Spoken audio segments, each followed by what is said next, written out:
Assalamualaikum warahmatullahi wabarakatuh. Salam dan bahagia. Di sini kami kelompok 4 akan melakukan konsultasi mengenai hasil studi kasus hukum mengenai sengketa gudang garam versus gudang baru. Ya, perkenalkan sebelumnya anggota kelompok kami, saya Raya Ibrahim, saya Rizwan, saya akan Rahman. Lanjut ke materi selanjutnya. Yang pertama yaitu latar belakang kasus. Pemilihan nama logo dan pemasangan rokok gudang baru dianggap menyelesaikan konsumen karena terlalu dekat dengan identitas gudang garam. PT Gudang Garam TBK BGRM menggugat sejak 2013 dan kembali memperkenalkan pada 2021 di PN Surabaya. Menuding pendaftaran rival dilakukan dengan itikat tidak baik. Putusan MA 2022 menafsirkan hak eksklusif gudang garam melarang pihak lain memproduksi, mengedarkan dan menjual produk dengan merek serupa dan menetapkan ancaman penjara 4 tahun plus denda 2 miliar bagi pelanggaran.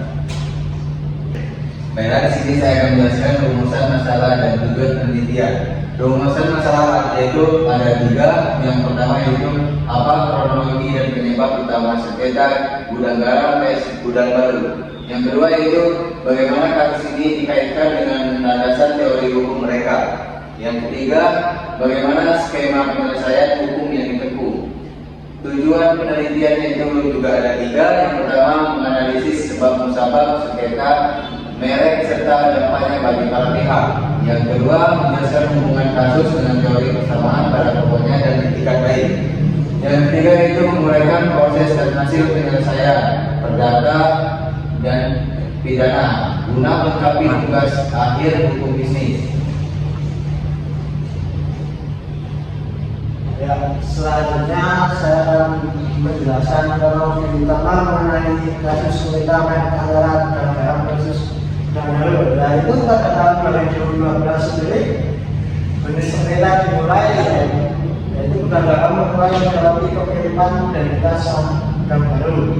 Tahun 2013 gugatan Pengadilan Negeri Niaga Surabaya menuntut gudang garam menuntut pembatalan pendaftaran gudang baru nomor UJL 0000 3226 UJL 0004 2757 tahun 2014 NA nomor 162K/PDT SSS KI tahun 2014. Dari NA sendiri justru mempertahankan gudang baru karena menilai tidak ada persamaan pokok dan gugatan gudang garam yang telah kadaluarsa dalam pasal 69 Undang-Undang Ayat 15 tahun 2021. Tahun 2015 gudang baru tetap menerima pidana 10 bulan karena pemalsuan merek yang menunjukkan dualisme putusan perdata versus pidana. Masuk ke 2021 yaitu gugatan gudang baru menyerang milik secara visual dan fonetik, menilai konsumen dapat keliru. 2022 MA tegaskan hak gudang baru, larangan absolut atas merek milik, ancaman dan sanksi berat. Selanjutnya saya Polda. Ya, materi selanjutnya analisis kasus. Tujuan penyesatan konsumen. Pemilihan membuat publik mengira produk gudang baru adalah produk gudang garam. Dilutin luring dan termismet gudang baru dianggap mengaburkan keunikan mereka gudang garam dan merugikan reputasi. Strategi gudang baru memodifikasi sebagai elemen logo atau kata untuk menghindari dan total namun masih persamaan pada pokoknya. Efek sosioekonomis pembatalan merek dapat menghentikan produk gudang baru dan memicu PHK ribuan pekerjaan. Dan selanjutnya akan dijelaskan sama masyarakat teman saya yaitu Mas Adwan.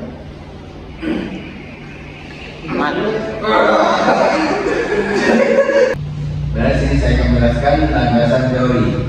Pasal ayat 21.1 Undang-Undang 20/2016 menolak pendaftaran jika ada persamaan pokok dengan merek terdaftar, kriteria meliputi bentuk, bunyi, kombinasi, impresi, keseluruhan. Konsep etikat baik, pendaftaran dilarang bila tujuan mendongkrak ketenaran merek lainnya. Jurisprudensi MA 028 K atau NHKI 2005. Merek terkenal, perlindungan lebih luas termasuk terhadap barang atau jasa tidak segini. Barang terdaftar sejak tahun 1979 di 79 kelas dan di banyak negara. Persamaan pokok identik total, faktor visual, fonetik, arti dan daya pembeda dievaluasi menyeluruh. Yang selanjutnya yaitu dualisme putusan Pengadilan Negeri Niaga Surabaya tahun 2013 memenangkan undang baru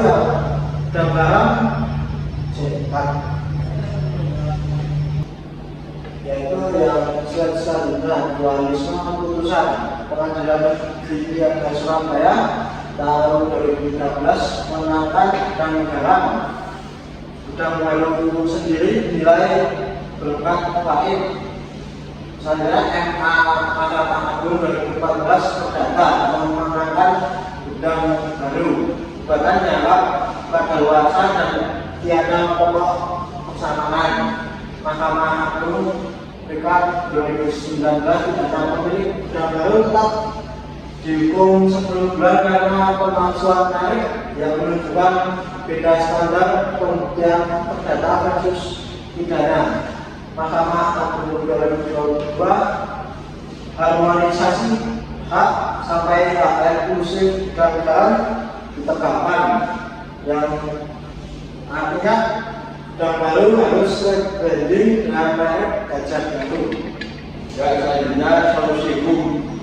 Yang pertama yaitu pembatalan pendaftaran dan penolakan permohonan baru atas mereka serba oleh DJKI.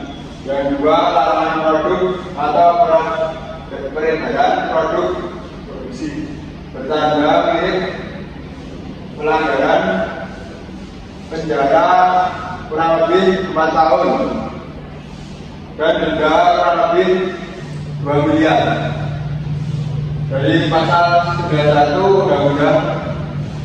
Yang ketiga, branding pihak tergugat, contohnya undang baru sampai Gajah Baru pasca putusan. Nomor 4, preventif edukasi HKI pemeriksaan merek lebih ketat dan kesadaran pelaku usaha untuk cek merek terkenal sebagai registrasi. Dan selanjutnya dijelaskan Mas Adwan. Dari sini saya akan menjelaskan kesimpulan. Kasus ini menegaskan urgensi perlindungan merek terkenal dan pentingnya menilai kesamaan pokok secara holistik. Itikat baik dari parameter krusial pendaftaran menumpang popularitas merek lain berpotensi gugur dan dipidana. Penegakan hukum tegas dan edukasi dan penguatan DJKI diharapkan mencegah sengketa serupa dan menjaga fair competition.